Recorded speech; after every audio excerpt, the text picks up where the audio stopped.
자, 오늘 요한복음 강의 30번째입니다. 목사가 왜 이 말씀을 준비하면서 고민을 했나? 왜 말씀이 막혔는가? 어디가 그렇게 막혔었는가? 한번 여러분들이 발견해 보시고요.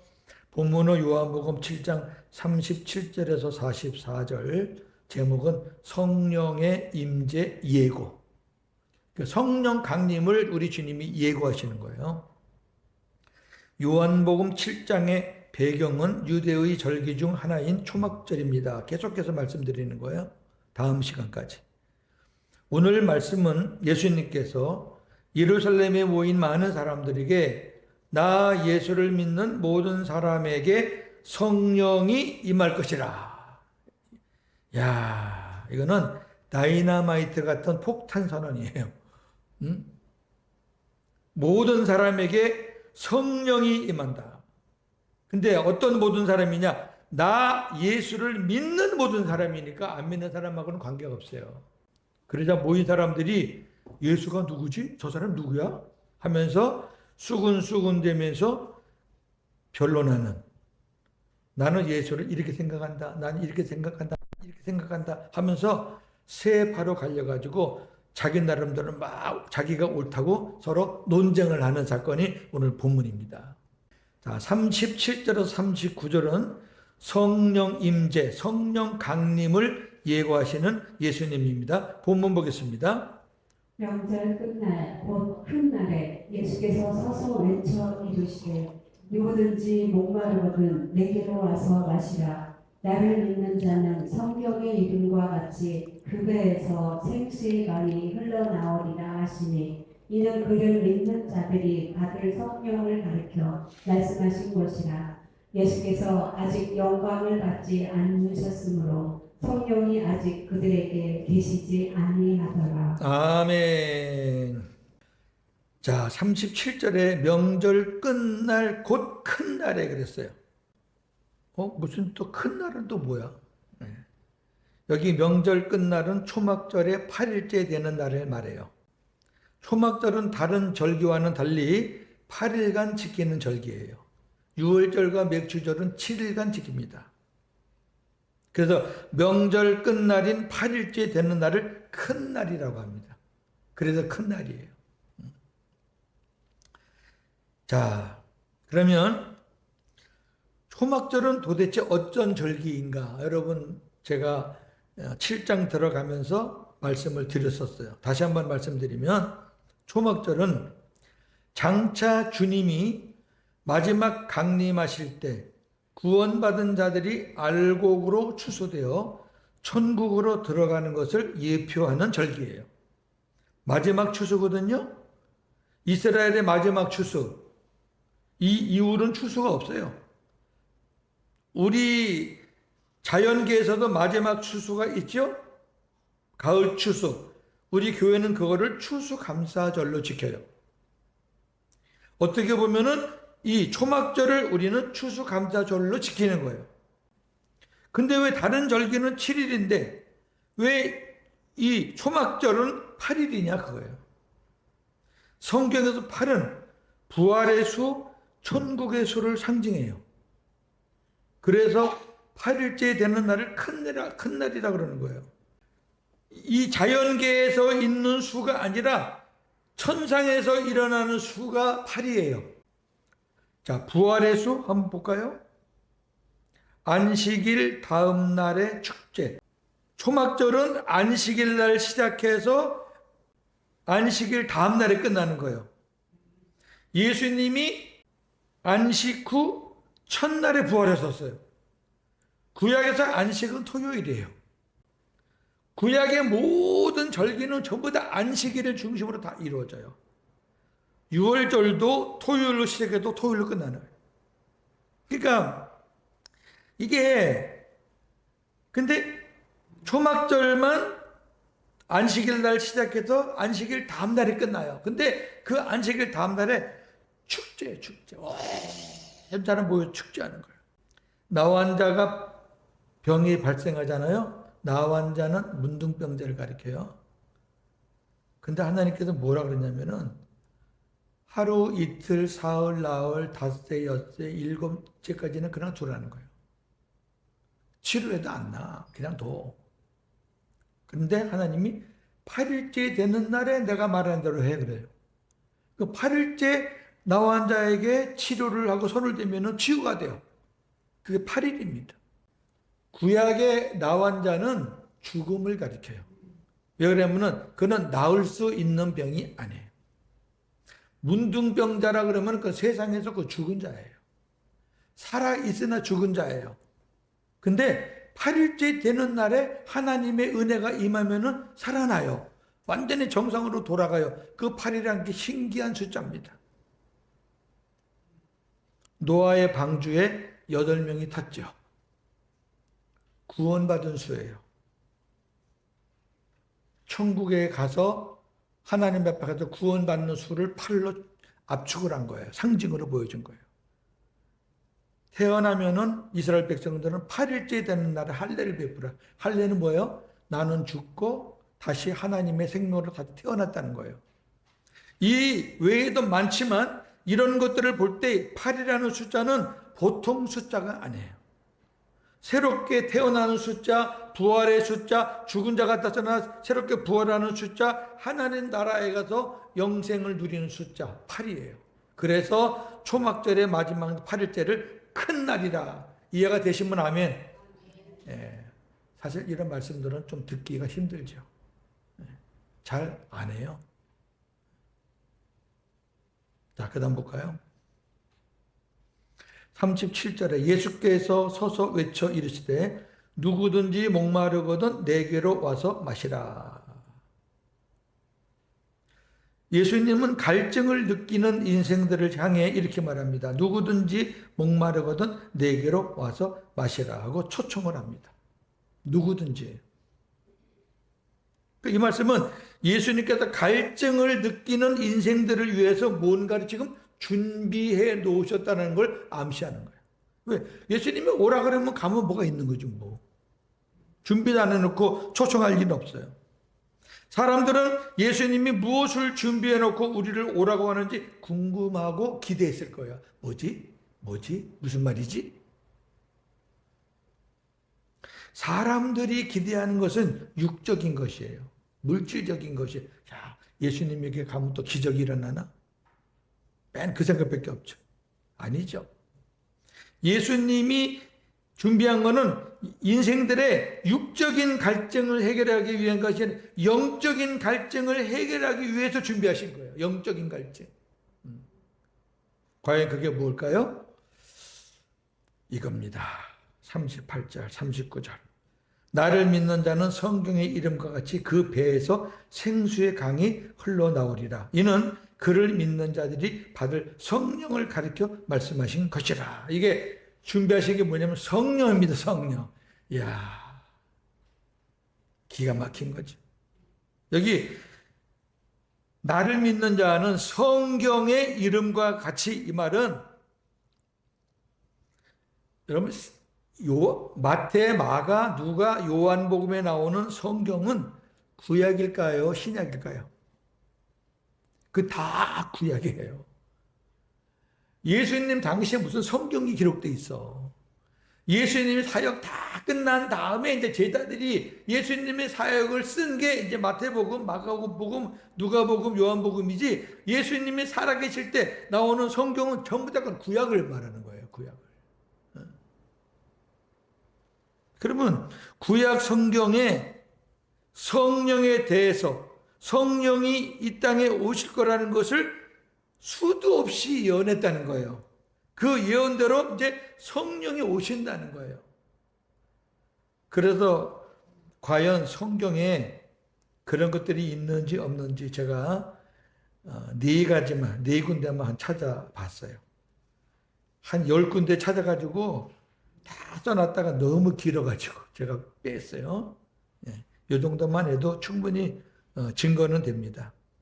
자, 이사야서 12장 2절 3절 보겠습니다.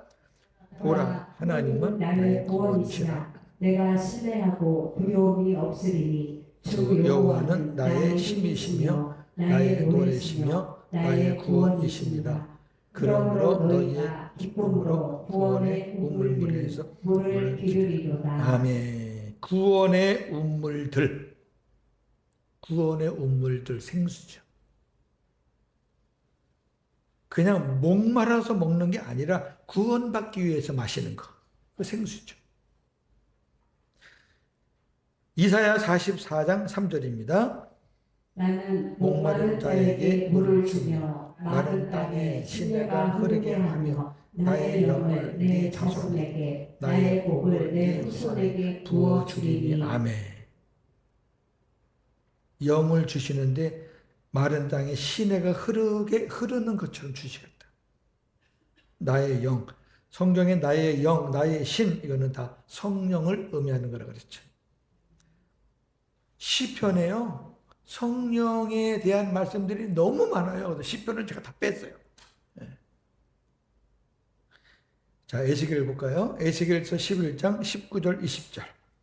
내가 그들에게 한 마음을 주고 그 속에 새 영을 주며 그 몸에서 돌 같은 마음을 제거하고 살처럼 부드러운 마음을 주어 내 율례를 따르며 내 규례를 지켜 행하게 하리니 그들은 내 백성이 되고 나는 그들의 하나님이 되리라. 아멘. 에스겔서는 예수님도 오시기 전이고 성령도 오시기 전이에요. 그런데 뭐라 그래요? 내가 그들에게 한 마음을 주고, 한 마음은 같은 마음을 주고 그런 말이에요. 같은 마음이 뭐예요? 저와 여러분들이 갖고 있는 같은 마음은 누구 마음이에요? 주님 마음이죠. 그 다음에 그 속에 뭘 줘요? 새 영을 준다. 새 영이라고 하는 것은 예수님 성령이 우리 안에 오시기 전에는 우리 안에 어떤 영이 있어요? 고놈이 있어요. 고놈. 사탄의 영이 있어요. 예외가 없어요. 그거는.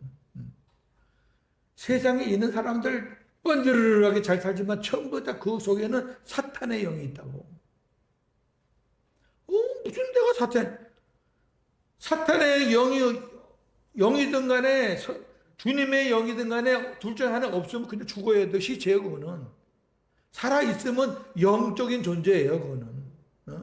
새 영이라는 거는 이제 이 세상의 영을 제거하고 옛뱀 사탄의 영을, 마귀의 영을 제거하고 이제 내가 새 영, 성령을 보내주시겠다. 그 성령이 들어가면 뭐라 그래요?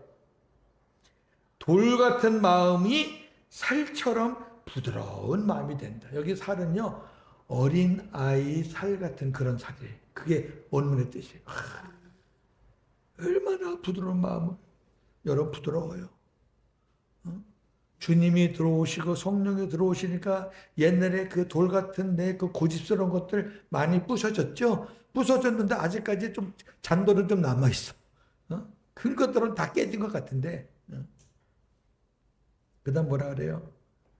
그렇게 하면은 너희는 내 백성이 되고 나는 그들의 하나님이 되리라. 그 마음속에 주님의 마음이 들어가고 그 마음속에 성령이 들어갈 때 그때서야 너는 내 자녀, 나는 네 하나님. 그거 아니면 아니에요. 자, 에스겔서 36장 26절 27절 다시 봅니다. 새 영을 너희 속에 두고 새 마음으로 너희에게 주되 너희 육신에서 굳은 마음을 제거하고 부드러운 마음을 줄 것이며 또 내 영을 너희 속에 두어 너희로 내 율례를 행하게 하리니 너희가 내 규례를 지켜 행할지라. 아멘. 성령을 너희 속에 두고 새 마음, 주님의 마음이에요. 주님의 마음 너희 속에 두면 똑같아요. 굳은 마음을 제거하고 부드러운 마음을 주고 그 다음에 또 하나 나와요. 성령을 너희 속에 두면 성령의 힘으로 너희가 내 규례와 율례를 지키게 된다. 할렐루야. 우리 힘으로는 못 지켜요. 저나 여러분 우리 힘으로는 지켜봤자예요. 조금 지키면 나가 떨어져요. 근데 성령이 계셔서 지킬 수 있도록 힘도 주시고 능도 주시고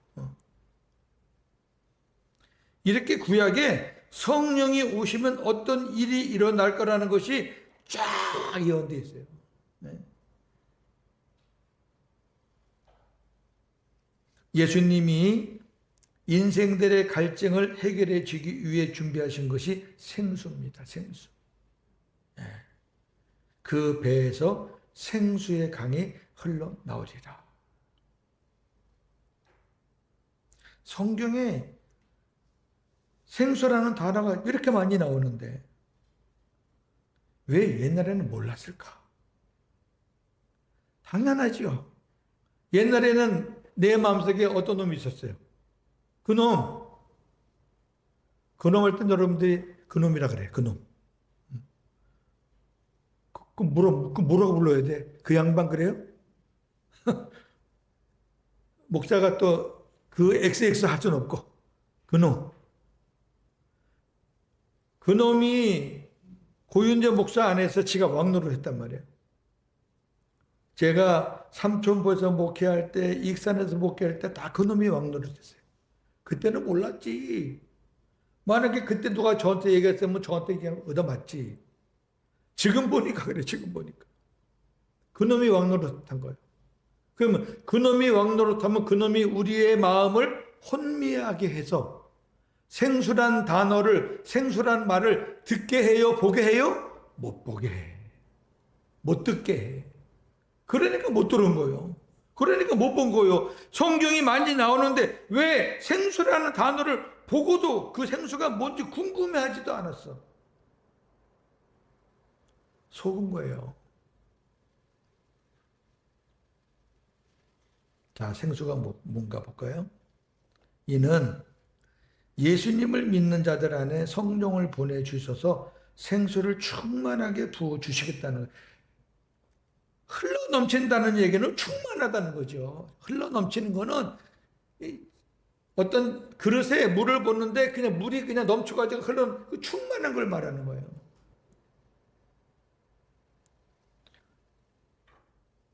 예수님께서 사마리아 여인을 만났을 때 생수에 대해서 말씀하신 적이 있죠. 자, 요한복음 4장 10절 한번 돌아가 봅니다. 시작. 예수께서 대답하여 이르시되 네가 만일 하나님의 선물과 또 네게 물 좀 달라 하는 이가 누구인 줄 알았더라면 내가 그에게 구하였을 것이요 그가 생수를 네게 주었다. 요때 딱 예고편을 하나 해내서 아, 생수가 나왔어. 그 다음에 이제 그 생수가 무엇인지 오늘 7장에서 성령의 충만함. 아, 이거구나. 여기 그 배라는 것은 예수님을 영접한 믿는 자들의 배. 배는 마음과 심령을 가리키는 거예요. 마음과 심령. 이제 에스겔 47장에 이 성령의 충만함, 이것에 대해서 말씀하고 있는데 그건 제가 이제 결론에서 말씀드릴게요. 자, 넘기시고 39절에 예수께서 아직 영광을 받지 아니하셨으므로 성령이 아직 그들에게 계시지 아니하시더라 그랬어요. 그러니까 이 성령이 내 배에서 흘러 넘치는 것은 언제 일어나는 일이냐? 예수님이 영광을 받은 후에 일어나는 거예요. 이 은혜는 예수님께서 영광을 받으시고 성령께서 오순절에 임하신 후 그때 받는 거예요. 근데 오늘 본문은 아직 그때가 아니기 때문에 앞으로 성령이 강림하실 거라는 것을 예고하시는 거예요. 그러면 예수님이 받으시는 영광은 도대체 뭘 영광이라고 그러느냐? 십자가와 부활입니다. 요한복음 12장에 아주 상세하게 나와 있고요. 제가 줄친 거를 좀 관심 있게 보시면서 12장 16절, 23절, 24절, 28절 보겠습니다. 제자들은 처음에 이 일을 깨닫지 못하였다가 예수께서 영광을 얻으신 후에야 이것이 예수께 대하여 기록된 것인가 사람들이 예수께 이같이 한 것이니 생각났더라. 예수께서 대답하여 이르시되 인자가 영광을 얻을 때가 왔도다. 내가 진실로 진실로 너희에게 이르노니 한 알의 밀이 땅에 떨어져 죽지 아니하면 하늘 그대로 있고 죽으면 많은 열매를 맺느니라. 아버지여 아버지의 이름을 영광스럽게 하옵소서 하시니 이에 하늘에서 소리가 나서 이르되 내가 이미 영광스럽게 하였고 또다시 영광스럽게 하리라. 아멘. 인자가 영광을 얻을 때가 왔다.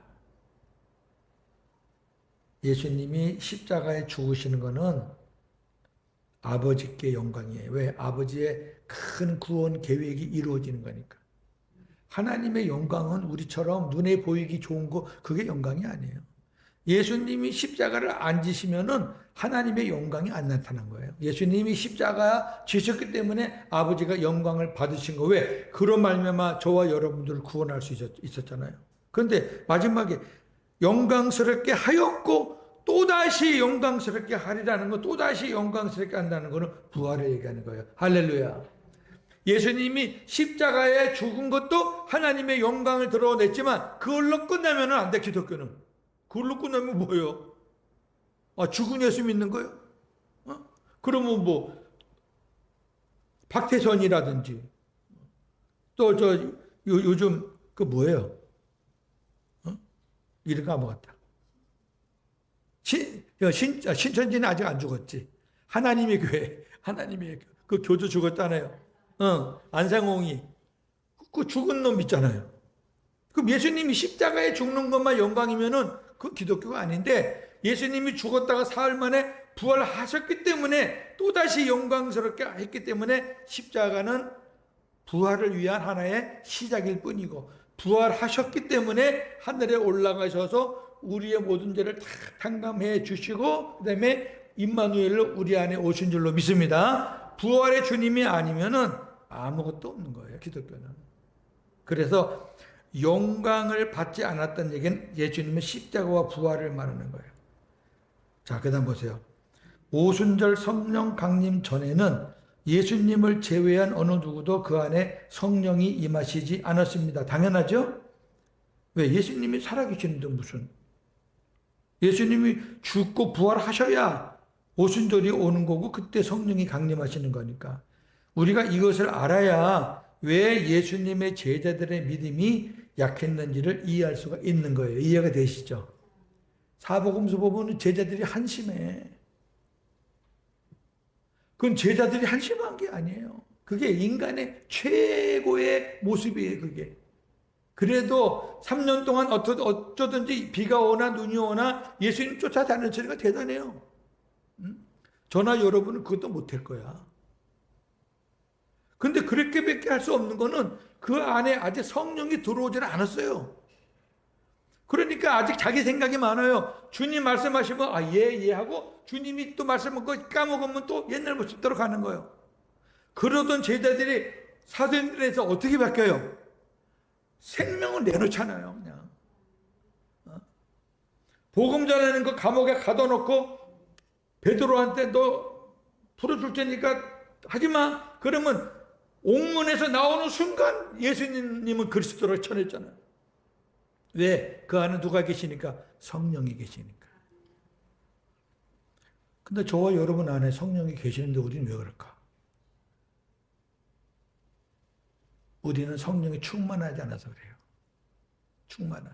베드로와 요한과 이런 12사도는 충만했죠. 그러니까 충만하면요 눈에 보이는 게 없어요. 예수밖에 안 보여요. 세상이 안 보여요. 칼이 안 두려워요. 불이 안 두려워요. 자기 목에 잘리는 단두대도 안 두려워요. 주님만 보이는 게 충만한 거예요. 우리는 아직 그렇지 않기 때문에. 자, 큰 주제 두 번째입니다. 예수에 대해서 변론하는 무리들. 40절에서 44절 본문 보겠습니다.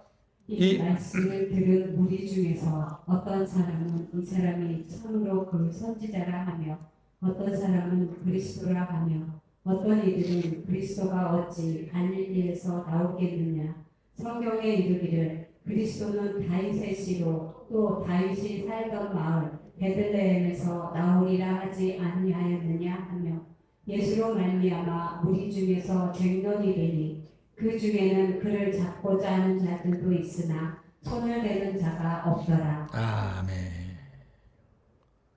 자, 예수님이 나를 믿는 자는 그 배에서 생수가 나올 것이다. 생수의 강이 흘러나온다. 그렇게 말씀하시니까 모인 사람들이 세 표로 쫙 갈려졌어요. 어떤 사람들은 예수가 그 선지자다. 어떤 사람들은 예수가 그리스도다. 어떤 사람들은 예수가 그리스도가 아니다. 왜 아니냐? 아니 갈릴리에서 나왔는데 무슨 예수가 메시아가 그리스도가 갈릴리에서 나오겠느냐? 갈릴리 사람이니까 그리스도가 아니다. 그리스도는 어디서 나온다? 베들레헴에서 나온다. 좀 무식한 사람들이죠, 그죠? 네. 그럼 첫째 부류 볼게요. 첫째 부류. 예수님을 하나님께서 약속하신 신명기에 약속했어요. 모세와 같은 그 선지자, 바로 그 사람이 이 사람이다 말하는 사람들이 있었어요. 신명기 18장 18절. 내가 그들 형제 중에서 너와 같은 선지자 하나를 그들을 위하여 일으키고 내 말을 그 입에 두리니 내가 그에게 명령하는 것을 그가 너희에게 다 말하리라. 아멘. 너의 형제 중에서 너와 같은 선지자를 내가 세우겠다. 너는 지금 이스라엘 민족을 지금 거느리고 가나안으로 가는 민족 지도자지만 내가 앞으로 세울 너와 같은 선지자는 온 인류를 구원할 선지자다. 이거를 이스라엘 백성들은 고대하는 거예요. 그래서 그 메시아가, 그 선지자가 언제나 올까 고대했는데 이분인가 보다. 이렇게 일부가 그러는 거예요. 또 두 번째 부류는 예수님이 행하시는 기적들을 보고 예수님을 그리스도라. 이거는 온전한 믿음이 아니라 그랬죠. 이 사람들은 행하는 기적을 보고 말하는 거지 온전한 믿음은 아니에요. 세 번째 부류. 예수님의 출생을 잘못 아는 이들은 예수님을 그리스도로 믿지 않습니다. 왜? 아니 그리스도는 메시아는 베들레헴에서 태어나기로 되어 있는데 이 사람은 갈릴리 사람이잖아. 갈릴리에서 태어난 거 아니야. 그러니까 그리스도가 될 수가 없어. 이렇게 말하는 거예요. 근데 예수님은요 갈릴리에서 태어난 게 아니라 베들레헴에서 태어나셨어요. 42절 성경에 이르기를 그리스도는 다윗의 씨로 또 다윗이 살던 마을 베들레헴에서 나오리라 하지 아니하였느냐. 자 보세요. 요 족보를 좀 아셔야 돼. 우리가 너무 성령으로 잉태했다 그러니까 요셉에 대해서 우리가 너무 몰라요. 요셉은 다윗의 후손입니다. 그리고 요셉은 베들레헴에서 살았던 베들레헴에 호족을 둔 사람입니다. 그런데 마리아를 만나가지고 나사렛에서 내려와서 살았습니다. 목수 일을 하면서. 베들레헴 아무래도 우리 서울 같은 데니까 지방에 와서 조용히 산 거예요. 거기다가 이제 아내가 마리아가 잉태를 했는데 성령으로 잉태했잖아요. 그러니까 말도 못하고요. 성경에 보면 그 요셉의 그 심정이 나와요. 처음엔 의심했는데 성령께서 천사를 통해서 깨닫게 해줬죠. 그래서 입 다물고 이제 순종을 하는데 마리아가 이제 잉태한 거예요. 해산 때가 가까워졌어요. 때마침 그때 가이사 황제가 아구스도 로마 황제가 명령을 내렸어요. 모든 사람들은 고향에 가서 뭘 하라? 호적을 해라. 신기하죠. 그래서 그 배를 끌고 가서 신고를 했어요. 그래서 예수님은 베들레헴에서 탄생하신 거예요. 그리고 베들레헴에서 탄생하니까 이제 대제사장 서기관들이 이제 베들레헴에 탄생한다는 거 알거든요. 그러니까 언제 요 시간 동안에 태어난 아기는 다 잡아서 죽이라고 막 이러니까 하나님이 천사를 통해서 요셉에게 애굽으로 잠깐 피신해 있어라. 그래서 애굽으로 가요. 베들레헴에서 아기 낳고 안고 애굽 갑니다. 거기서 살다가 그 죽이려던 그 헤롯이 죽는 바람에 다시 고향으로, 나사렛 고향으로 와서 사는 거예요. 진짜 고향은 베들레헴인데 쭉 살던 제2의 고향은 나사렛이란 거예요.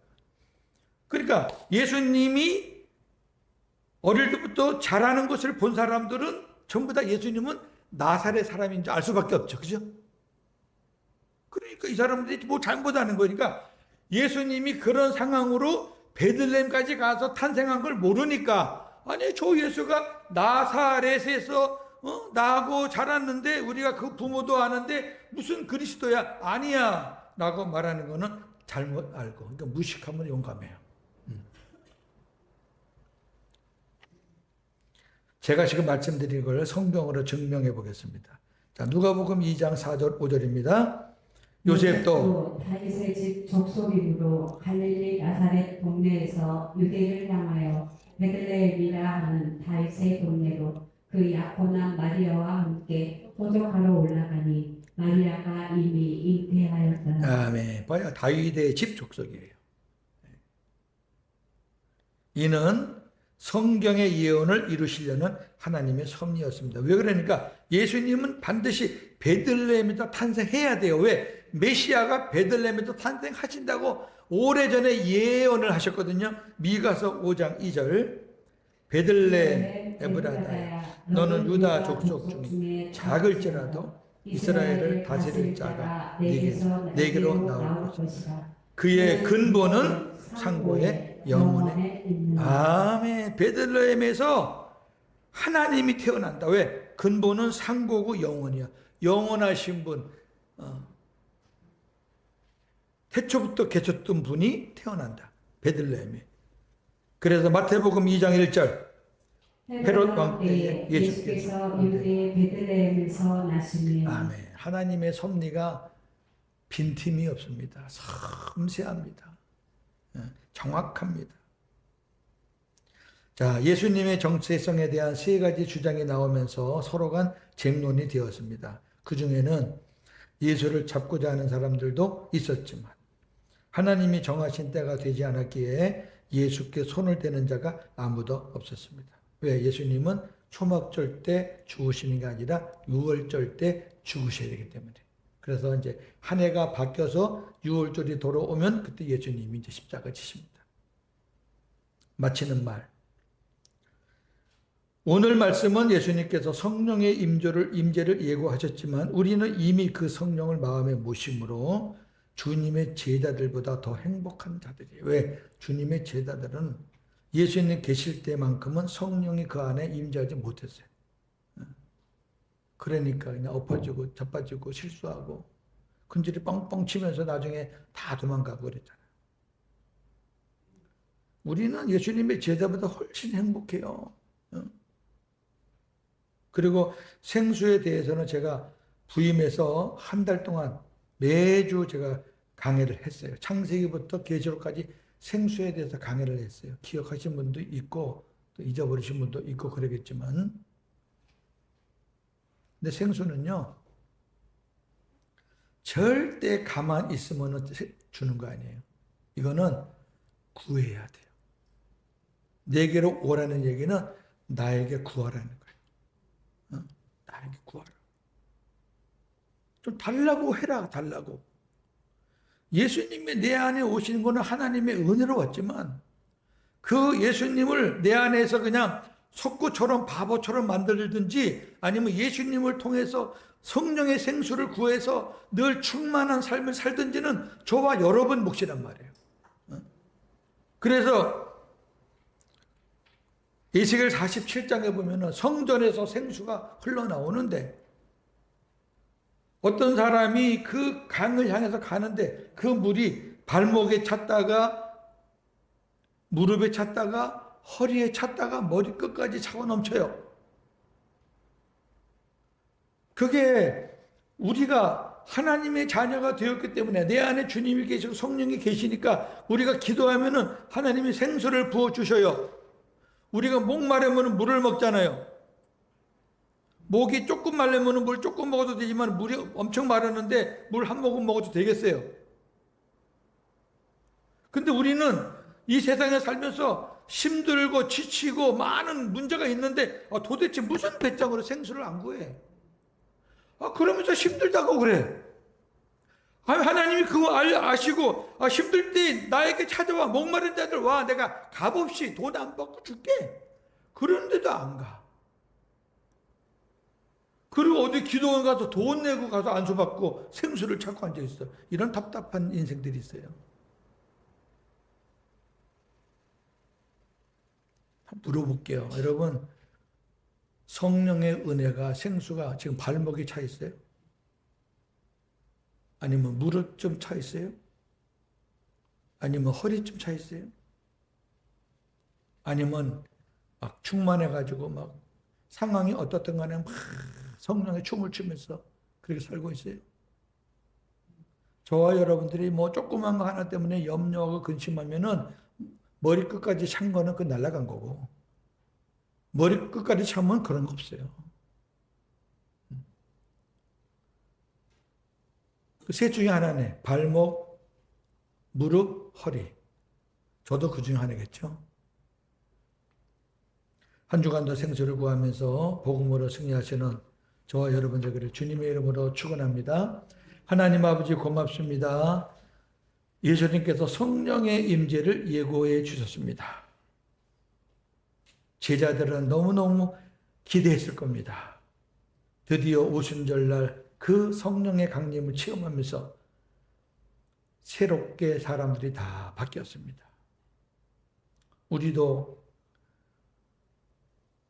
세원에게 복음을 깨닫고 나서 내 안에 주님이 들어오시고 성령의 계심으로 우리가 힘들 때마다 가랄 때마다 생수를 구하면 주님이 우리 마음속에 기쁨과 사랑과 평안을 제공해 주셔서 우리가 행복하게 살아왔고 지금도 행복하게 살고 있습니다.